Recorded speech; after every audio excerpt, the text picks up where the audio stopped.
Assalamualaikum warahmatullahi wabarakatuh. Alhamdulillahirabbil alamin wa bihi nasta'in ala umuri dunya waddin wassalatu wassalamu ala asyrofil anbiya'il mursalin sayyidina wa maulana Muhammadin amma ba'du. Segala puji bagi Allah Tuhan pencipta seluruh alam yang telah memberikan nikmat dan kasih sayangnya kepada kita semua. Sholawat serta salam senantiasa kita curahkan kepada junjungan kita Nabi Agung Muhammad Sallallahu Alaihi Wasallam yang telah menuntun kita dari zaman jahiliyah menuju zaman Islamiyah ini. Pada kesempatan kali ini, izinkanlah saya untuk menyampaikan beberapa kata yang semoga dapat memberikan inspirasi dan pelajaran bagi kita semua.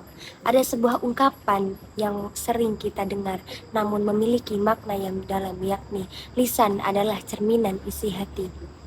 Dari ungkapan tersebut, kita seharusnya sudah tahu bahwa lisan dan isi hati memiliki hubungan yang kuat, karena lisan bukan hanya sekedar alat komunikasi, tapi dengan lisan kita dapat memahami apa isi hati dari orang lain. Banyak halnya terjadi ketika kita menyampaikan sepatah atau dua patah kata. Barangkali sepatah kata kita yang kita ucapkan kepada orang lain dapat menyakiti atau membuat sedih orang tersebut, ataupun sebaliknya. Saudaraku yang dirahmati Allah Subhanahu wa Ta'ala, lisan yang baik adalah cerminan dari isi hati yang baik. Ketika hati kita penuh dengan kebaikan, kasih sayang, maka kata-kata yang keluar akan mencerminkan hal tersebut. Begitu pula sebaliknya, ketika hati kita menjadi kotor dengan kebencian, iri hati, maka lisan kita akan menjadi tidak. Oleh karena itu, kita seharusnya menjaga perkataan kita, karena nantinya akan meninggalkan jejak terhadap kehidupan orang lain. Maka mulailah dengan meninggalkan jejak yang indah agar selalu dikenang dengan indah. Ada sebuah riwayat dari Imam Ahmad dan At-Tirmidzi yang menceritakan tentang seorang sahabat yang pandai menjaga lisannya. Suatu ketika Rasulullah SAW bersabda, "Wahai Abu Darda, janganlah engkau seperti belalang, karena belalang merupakan makhluk yang sangat banyak bicara." Abu Darda pun menjawab, "Wahai Rasulullah, bagaimana cara agar aku menjaga lisanku?" Rasulullah SAW pun menjawab, "Jika kamu ingin mengatakan sesuatu, maka perhatikanlah hatimu. Jika itu baik untuk hatimu, maka ucapkanlah. Jika tidak, maka simpanlah untuk dirimu."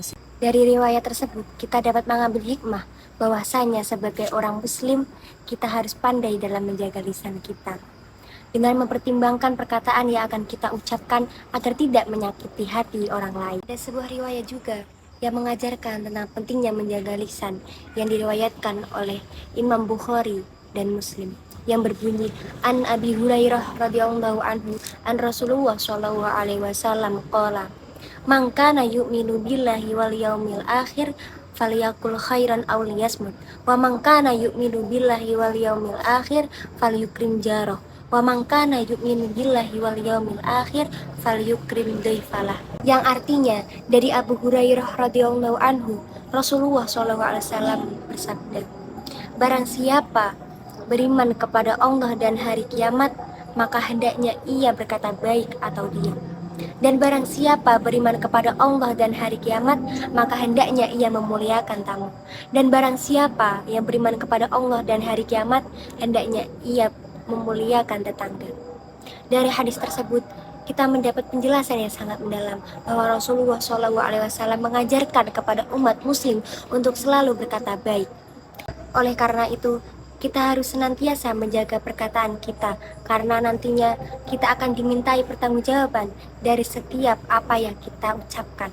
Di dalam hadis itu juga kita dianjurkan untuk memuliakan tamu dan tetangga, yakni dengan salah satunya yaitu berkata-kata baik kepada mereka. Saudara yang dirahmati oleh Allah Subhanahu wa Ta'ala, pentingnya menjaga lisan juga tertuang dalam Quran surat An-Nisa ayat 114 yang berbunyi, Bismillahirrahmanirrahim. La khaira fi katsirin min najwa illa man amara bisadaqah aw ma'rufin aw islahim bainan nas wa may yaf'al dzalika ibtigha'a mardatillah fasawfa nu'tihi ajran 'azima. Yang artinya, tidak ada kebaikan dari banyaknya pembicaraan rahasia mereka, kecuali pembicaraan rahasia dari orang yang menyuruh bersedekah, berbuat kebaikan, atau mengadakan di antaranya. Barang siapa yang melakukan hal demikian karena mengharap ridha Allah, maka kami akan memberinya pahala yang besar. Pada ayat tersebut perlu diketahui bahwa apa yang keluar dari mulut kita tidak luput dari pendengaran Allah Subhanahu wa taala.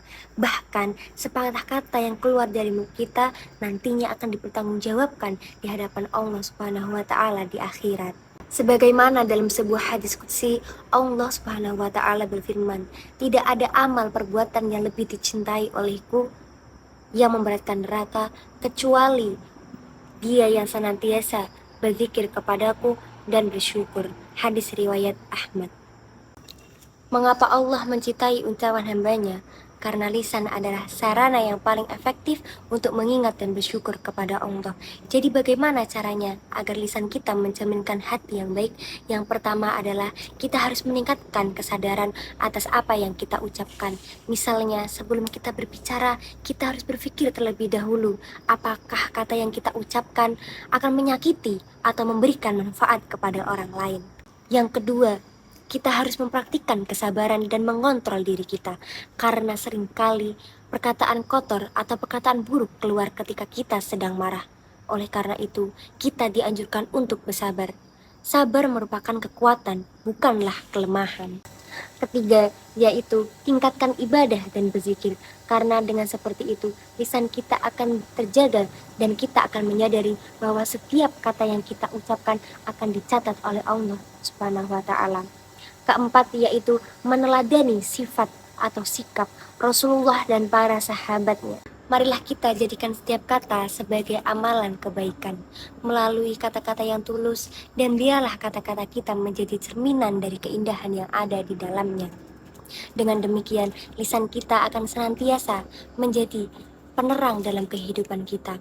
Melalui kata-kata yang tulus, penuh kasih dan harmonis, kita dapat menciptakan lingkungan yang lebih baik lagi. Oleh karena itu, dengan kesadaran akan kekuatan lisan, kita dapat menjadi agen perubahan positif dalam kehidupan orang lain maupun kehidupan diri kita sendiri. Sekian yang dapat saya sampaikan, kurang lebihnya mohon dimaafkan. Wabillahi taufiq wal hidayah. Assalamualaikum warahmatullahi wabarakatuh.